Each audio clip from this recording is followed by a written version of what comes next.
આજે અનુસૂચિત જાતિ સમાજ હજી તો જુનાગઢની અંદરથી આ અમારી એન્ટ્રી ચાલુ થઈ છે। હવે આ આંદોલન પૂરા ગુજરાતની અંદર ચાલુ થશે ને ટૂંક સમયની અંદરથી અમે હવે અહીંયાથી આ સંમેલન છે અહીંયાને હવે ગોંડલની અંદર બોલાવવા જઈએ છીએ। ગોંડલનું પાણી પણ અમારે પીવું છે, હવે ગોંડલમાં જઈએ છીએ। ધારાસભ્યના પુત્રએ જૂનાગઢના યુવકનું અપહરણ કરીને બેફામ માર માર્યો। યુવકને નિર્વસ્ત્ર કરીને તેનો વિડીયો બનાવ્યો, પિસ્તોલ બતાવી માર મારી હત્યાની કોશિશ કરી। બાદમાં જૂનાગઢ નજીક કારમાંથી ફેંકીને હુમલાખોરો ફરાર થઈ ગયા। આ આખા ઘટનાક્રમમાં મુખ્ય આરોપી તરીકે નામ આવ્યું છે ગોંડલના ધારાસભ્યના દીકરાનું। ધારાસભ્ય ગીતાબા અને જયરાજસિંહ જાડેજાના દીકરાએ એસસી સમાજના યુવકનું અપહરણ કરી અમાનુષી અત્યાચાર ગુજાર્યો હોવાનો આરોપ લાગ્યો। ગણેશ અને તેના સાગરીતોએ એસસી સમાજના આગેવાન રાજુ સોલંકીના દીકરાનું સામાન્ય બાબતમાં જૂનાગઢના કાળવા ચોકથી અપહરણ કરીને ગોંડલ લઈ જઈ ઢોર માર માર્યો હતો, જેના ઘેરા પ્રત્યાઘાત પડ્યા। અનુસૂચિત જાતિના લોકોએ કલેક્ટર અને એસપીને આવેદન આપી આરોપીઓની ધરપકડની માંગ કરી। સાથે જ 6 તારીખ સુધીમાં યોગ્ય કાર્યવાહી નહીં કરે તો જિલ્લા મથકે વિરોધની ચીમકી ઉચ્ચારી।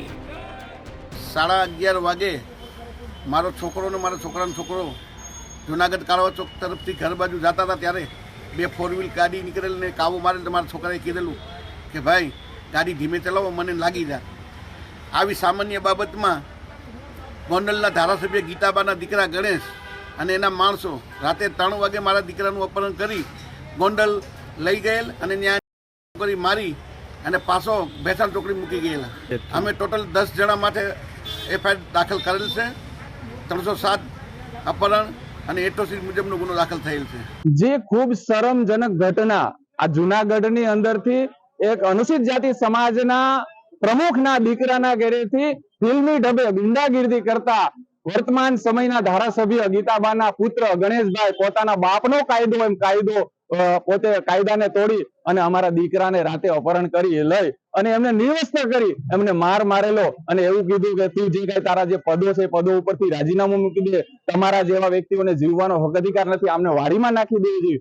આવી જે ઘટનાઓ જે ઘટી છે એટલા માટે આજે અનુસૂચિત જાતિ સમાજ હજી તો જુનાગઢની અંદરથી આ અમારી એન્ટ્રી ચાલુ થઈ છે। હવે આ આંદોલન પૂરા ગુજરાતની અંદર ચાલુ થશે ને ટૂંક સમયની અંદરથી અમે હવે અહીંયાથી આ સંમેલન છે અહીંયાને હવે ગોંડલની અંદર બોલાવવા જઈએ છીએ। ગોંડલનું પાણી પણ અમારે પીવું છે, હવે ગોંડલમાં જઈએ છીએ।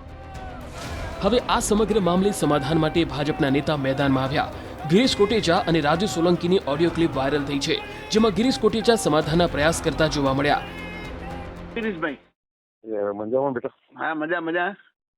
રાજુ કઈ તારે કોઈને છોકરાને કોઈ માથાકૂટ થઈ? મારા છોકરાને ગીતાબાનો છોકરો જયરાજસિંહનો છોકરો અપહરણ કરી ગયો અને માર્યો।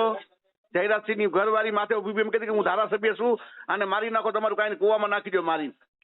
પૂરું કરાવો ને બાપા? ના, પૂરું બોલાવો, હું મારી લઉં ને ગણેશને, પછી સમાધાન બોલાવો। હાલો તું અહીંયા એને બોલાવી લ્યો તમારી રિસોર્ટે, હું એટલે સમાધાન, હું લાકડી લઈને એને મારી એને હું મારું પછી સમાધાન। હા। ભોગ બનનાર યુવક હાલ જૂનાગઢની સિવિલ હોસ્પિટલમાં સારવાર હેઠળ છે। આ મામલે વિવાદ વકરતા જયરાજસિંહના દીકરા ગણેશ અને તેના માણસો સામે પોલીસે ફરિયાદ નોંધી કાર્યવાહી શરૂ કરી। ફરિયાદમાં એટ્રોસિટી, હત્યાની કોશિશ, અપહરણ સહિતની કલમો ઉમેરાઈ છે।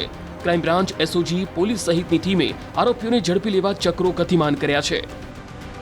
હાલ આ ગુનાની તપાસ એટ્રોસિટી સેલના ડીવાયએસપી શ્રી ઝાલા સાહેબના કરી રહેલ છે અને જિલ્લાના એલસીબી, એસઓજી તથા એ ડિવિઝન પોલીસ સ્ટેશનના ડી સ્ટાફની ટીમો આરોપીઓને એરેસ્ટ કરવા માટેની પ્રક્રિયા શરૂ છે।